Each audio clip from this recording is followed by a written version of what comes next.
আমাদের মধ্যে বিভক্তি করার জন্য ষড়যন্ত্র চলছে। ইসলামপন্থীদের মধ্যে দুই ভাগ করে দেওয়ার জন্য একটা গোপন ষড়যন্ত্র চলছে। আমরা যাতে ঐক্যবদ্ধ না হতে পারি, আমাদের এই ডিভাইড তৈরি করার জন্য এবং দেশপ্রেমিক কিছু দলকেও একটা ডিভাইড করে তাদেরকে আলাদা রেখে দিল, তাহলে নির্বাচনে জয়ী হন জনগণ, যাকে ভোট দিবে তারা ক্ষমতায় আসবে, আমাদের কোনো আপত্তি নাই। কিন্তু জনগণ এখন চায় যে জনগণ যারা ভোট দিবে সকল ভোটের সঠিক ব্যবহার চায়।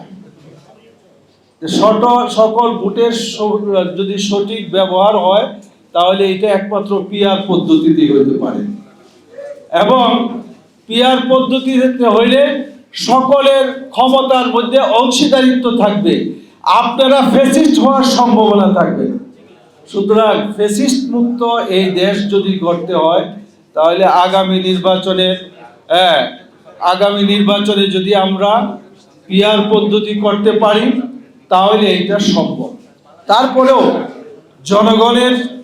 জনগণ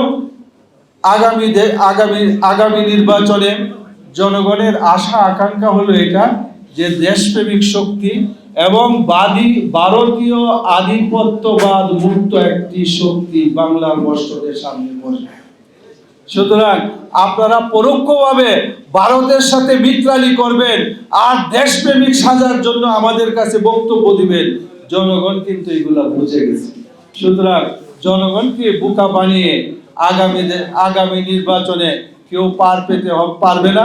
আমরা মনে করি শহীদ আবরার সহ যারা এই দেশের জন্য এবং ভারতীয় আধিপত্যবাদ মুক্ত দেশ গড়ার জন্য যারা রক্ত দিয়েছে, তাদের রক্তের সাথে আমাদের রাজনৈতিক নেতৃবৃন্দ যাতে কোনো ধরনের প্রতারণা না করে, সেই জন্য সচেতন নাগরিক সমাজ আমাদেরকে সচেতনভাবে আগামী নির্বাচন আমাদেরকে করতে হবে, এবং আমরা চাই সকলের ঐক্যবদ্ধ প্রচেষ্টায় যাতে আমরা সেই নির্বাচন করতে পারি। সবার ঐক্য চাই।